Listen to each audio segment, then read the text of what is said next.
Hi Dragonflies! Just want to talk to you about the column addition that we did last week. So it's just a little reminder of what we do about our calculations when they're in columns. So if we're looking at the first one here, make sure that we're always going from the ones. Do you remember that? That we always must start at the ones. So if I'm adding 2 and 5 up, I get 7. And I don't need to do anything about that because that's not going over into the tens. And then I look at my tens column, which is 7 tens add 1 10, which is going to give me 8 tens. And then my hundreds, 3 hundreds add 4 hundreds, which is going to give me 7 hundreds. Okay, so making sure again, let's have a look at this one. 258 add 536. Now, if I'm looking my ones, starting my ones each time, I'm going to add up 8 and 6. And well done, you've probably noticed that is going to equal 14.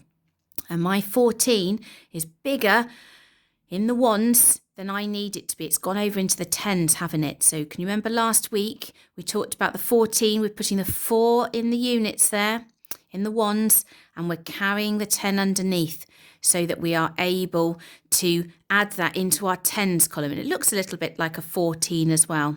Can you remember us doing that? So then we've got 5 tens and 3 tens and 1 10 to add up. So that's going to be 9 tens. And then we've got our hundreds. 2 hundreds add 5 hundreds is going to be 7 hundreds. Okay, let's have a look at this one here. So again, we're starting with our ones here. So we've got 7 add 7, which is 14 again. We've got another 14. Remember that one from this one. We put our 4 in the ones and our 10 underneath. Now we haven't got any tens here, so we're adding 4 tens to 1 10, which is 5 tens, and 100 to 700, which is going to be 800. Well done, I hope you're keeping up with that. So let's have a look at this one down here, because we've got 9 ones, add 1 1. Okay, starting with that again, and that makes 10. And we might think, oh, actually, that's 10, so we do need to carry that over. But 10 has no ones, so we're going to put our 0 in there for no ones and carry our 10 under here. So again, it looks a little bit like a 10, doesn't it?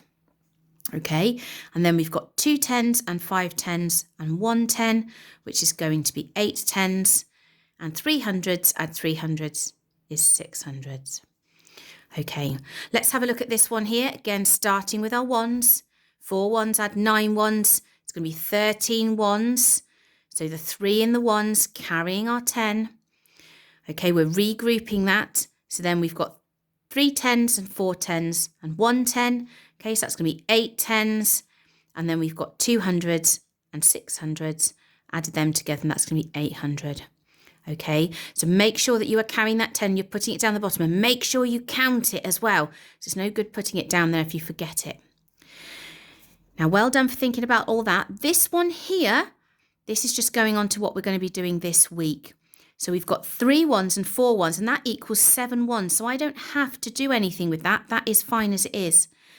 But if I have a look at my tens, I've got 7 tens and 6 tens, and that is 13 tens. So it would be 70 add 60 is 130. So I actually have 100 that I need to regroup. So I actually have 13 tens. So 10 tens are 100, aren't they? So I can put that under there. And 3 tens that I'm putting in my tens column. And now I need to add up the hundreds. I've got 100, 300 and 100. And that's going to be 500s. Okay, have a little go at those. I don't want you to worry too much. Make sure you're always starting with the ones and looking at what's happening in that column. But we're going to have a look at this kind of calculation a little bit more this week. Okay, well done and keep practicing.